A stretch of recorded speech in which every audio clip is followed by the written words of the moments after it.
He's already laying the groundwork. Well, if we lose, they were cheating.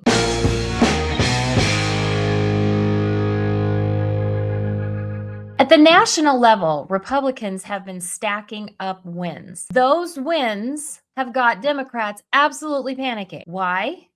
Because that thing that they once thought was dead, which is the Save America Act, seemingly is now alive and well. Why? I'm going to explain it right now, today, on Still Not Canceled. My name is Kelly Jackson. Let's dig into it. So this past week, or in the last few days, the Center for American Progress, which really should be the Center for American Liberalism, should be, held their little forum. It was about, I think it was an all-day event. They had all the big names. Of course, Gavin Newsom, you're seeing right there. They had Hakeem Jeffries. They had all kinds of Chuck Schumer. He'll pop in here. But what I did was basically what they're doing is all of the wins that we've had. So we've had these wins at the court level, namely the Supreme Court level with the Voting Rights Act, sections 2 and 5. And especially with particular interest to Section 5, which has enabled the Republicans to redistrict in our states. I live in Tennessee. We will have a solid red congressional group up there in Congress. I believe South Carolina yesterday, they just districted out James Clyburn. I'm sorry, but you know what? Our Congress is better off without guys like that. These are incumbents, okay? So that's key, and they're Democrats. So they're losing seats. And then to compound their problems, the Virginia State Supreme Court, as we all know, told them that they could not racially gerrymander the districts in Virginia, because that's exactly what they were doing. It's only racial gerrymandering when Democrats do it. That was what I said the other day. So now what are they doing with those Supreme Court and state Supreme Court rulings? They're characterizing them as Jim Crow 2.0. It's the same thing that they do with other very famous names of people from, say, World War II. And, you know, anyone who's a really famous bigot gets characterized by the Democrats with anything that it is that they don't like. So what I did here was I got into this Center for American Progress YouTube channel, and I just typed in, I pulled up the transcript, which you can do. Let me go over to that page. You can do this. It's really easy to do. Now, of course, there are a lot of people who don't even bring up a transcript, like Chuck Schumer.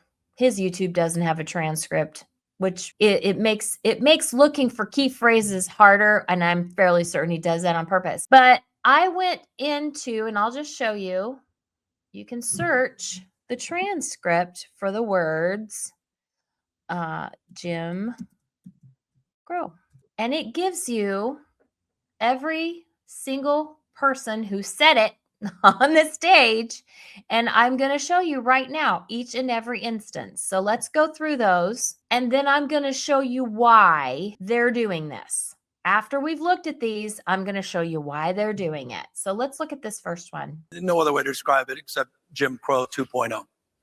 What Governor Landry did was even more alarming in this respect. He declared an emergency and suspended an election that already had been conducted, at least for 42,000 people overseas in the military. Okay, so he's talking about the Supreme Court case that started in Louisiana, where they were redistricting the districts. They were moving the lines of the districts.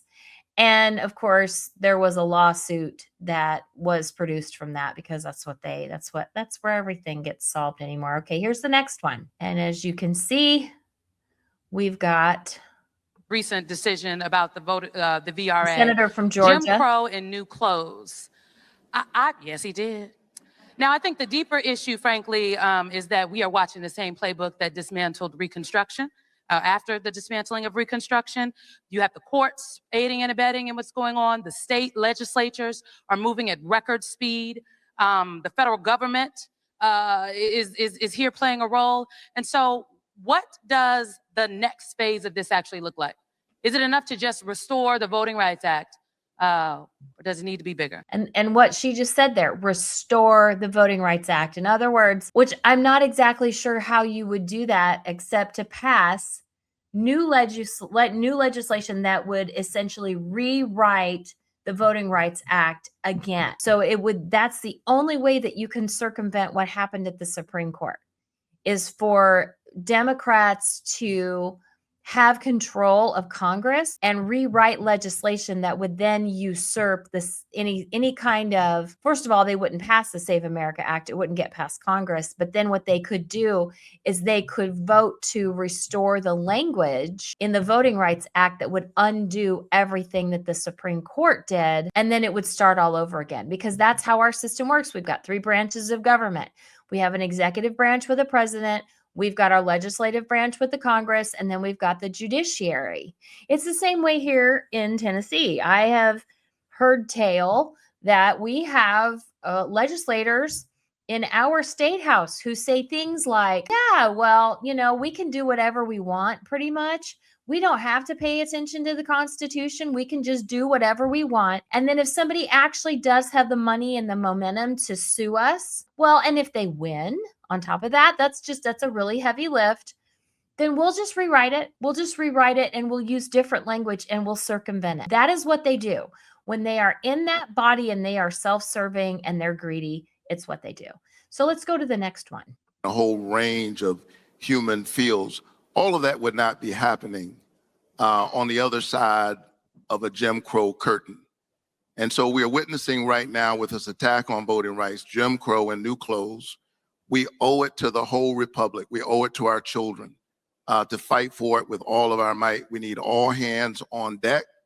And the good news is right now, as I'm speaking, Georgia voters are turning out in record numbers. We've got 2 Supreme Court seats up. They're taking it seriously. And at the end of the day, it's really the people. It is the people. Okay, so just so you know, if you do want to go in here and you want to watch this, first of all, you're going to have to fight the temptation not to throw your tablet across the room, or if you're watching it on your TV, on your YouTube, through your smart TV, to just throw your remote control as hard as you can at your television. It's going to take some self-control to sit and listen to the things that these people say. But here's the thing about watching something like this. They essentially let you in on what their plans are. And then you have an idea of exactly what's going on. Sometimes you have to read into it, like I'm doing today. Why are they using such hyperbole? Why are they ramping up the rhetoric and pulling out phrases like Jim Crow 2.0? And here's the last few right here. Here's the last ones. Good old Chucky Schumer. Right now in Congress, Trump's MAGA majorities are trying to usher in Jim Crow 2.0 by pushing the SAVE Act to disenfranchise tens of millions of voters. Up to now, we have thwarted them, but the fight goes on. Donald Trump will not give up in his fight to subvert the elections, and we must be ever, ever vigilant. Subvert the elections. So what does that tell you? He's been saying that a lot lately too. He, and I believe Gavin Newsom made mention of it too. If you watch Gavin Newsom's segment in this presentation in this event, there are 2 or 3 of them that bring this up. He's going to subvert. It's so ironic to me that they are the ones who are already getting ahead and making accusations of cheating. If we lose, then it must have been because they cheated, which is ironic to me, because back in 2020, they were calling us crazy because it was the safest and most secure election in the history of the United States. So anybody who would make those kinds of accusations, well, you must really be out of your mind and be wearing a tinfoil hat, because we all know that everything was just fine. So it's ironic coming from Chuck Schumer. He's already laying the groundwork. Well, if we lose, they were cheating. Right now in Congress, Trump's MAGA majorities are trying to usher in Jim Crow 2.0 by pushing the SAVE Act to disenfranchise tens of millions of voters. SAVE Act. They're terrified. They're terrified. Up to now, we have thwarted them, but the fight goes on. Donald Trump will not give up in his fight to subvert the elections, and we must be ever, ever vigilant. The SAVE Act would actually purge millions of Americans. People in this room would show up at their voting place, the same place you voted at year after year, and they'd say, sorry, you're no longer on the books. That is such a lie. Unless these are dead people that he's talking to in the audience, which if you listen to the event, it's all a bunch of people who don't seem to be all that excited to be there because it's like polite golf clap. So maybe these people are kind of dead. I don't know, because they're not making a whole lot of noise. And so maybe they are dead. But unless you're dead, have been dead, are in illegal, you're not supposed to be on the voter rolls anyway. That is a lie. They're not going to purge people like anyone who is a registered voter. They're not going to be purging those people from the rolls. They're going to be cleaning them up because there are people on there that they're using to cast fraudulent votes. The only way that this works for them, number one, mail-in voting is key.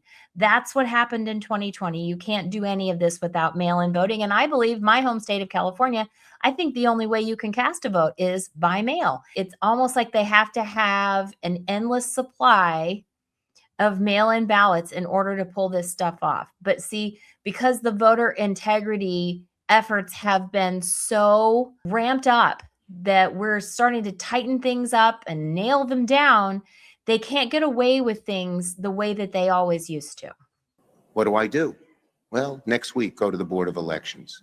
It's estimated over 20 million people, many of them people of color, many of them in blue areas, would lose their right to vote under the SAVE Act. And it's all done through a screening algorithm designed by Donald Trump, Russell Vought, and Elon Musk's Doge squad. Okay, so Elon Musk hasn't even been involved at the White House for at least 6 or 8 months. He and the president had a falling out. Now things I think are fixed, but he is not nearly as involved as he was at the beginning of the administration. So this is clearly an attempt to scare people. But I don't think any of the people in that room, I mean, at least from what I could tell, I'd say the vast majority of them are probably Democrats that are white and in their 50s and 60s. That would be my guess. And most of these, and in fact, I guarantee you, none of these people are going to fact check any of this stuff. None of them.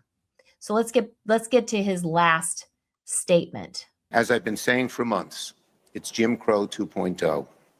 And when I say that, it steams up the MAGA right. They go after me because they know it's true. Oh my gosh. And they also know it's the only way they can win the election.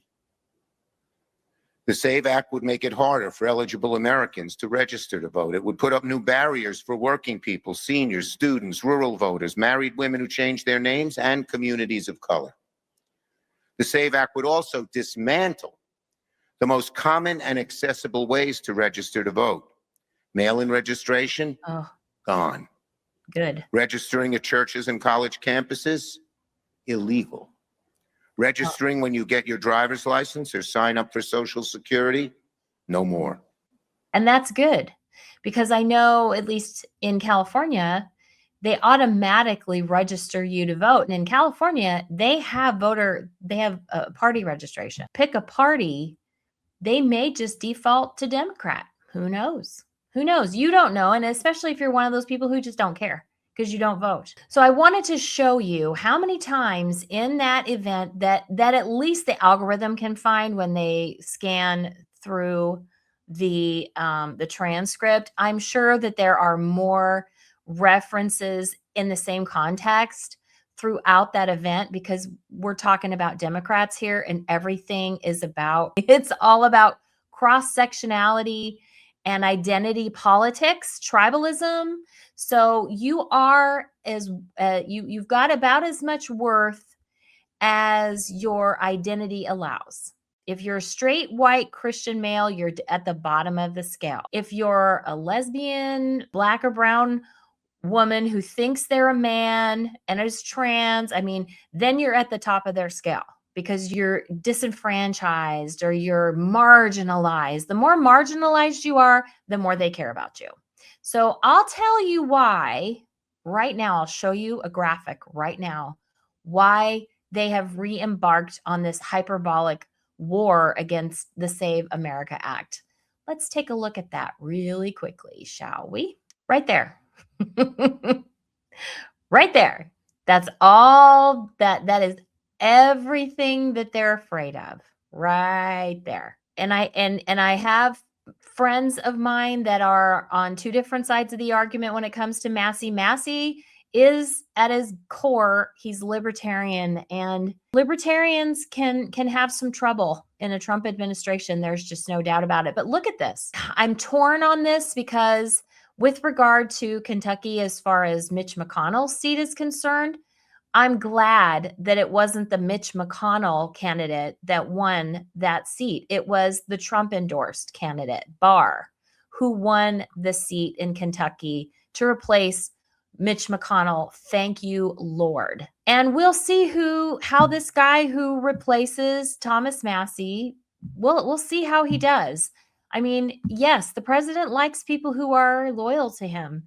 And quite frankly, he feels as though because he got a mandate from 80 million Americans when they voted him back into the White House, that he has the right to do this. I don't know that I necessarily agree with that wholeheartedly, but I am in these instances, in these particular instances, I'm happy with this result because what I want to do is I want to see some things get done. We'll see.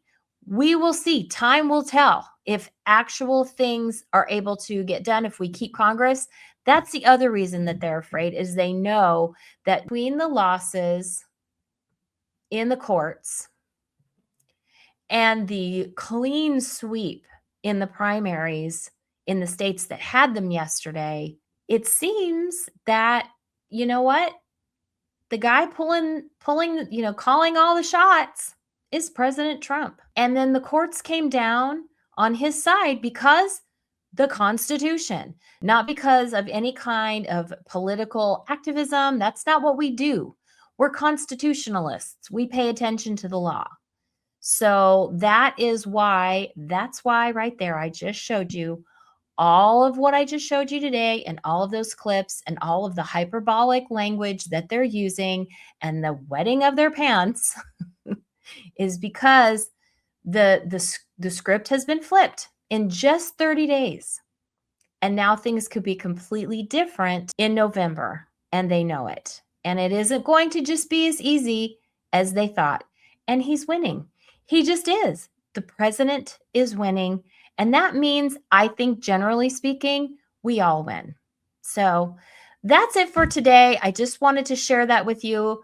Thank you for joining me today. This is where all of the hopeful patriots should gather so we can all just review what good news we do have. And then, we can discuss some of the stuff that maybe isn't so good, but find perhaps the nugget of hope in all of it, because that if there's anything we don't want to lose, that hope. And especially, our hope is not in President Trump. Our hope is in who we are in Jesus. Jesus gives us our identity. Full stop. So that's all I have to say today. Thank you so much for joining me, and I love you, and I will see you again tomorrow. Bye-bye.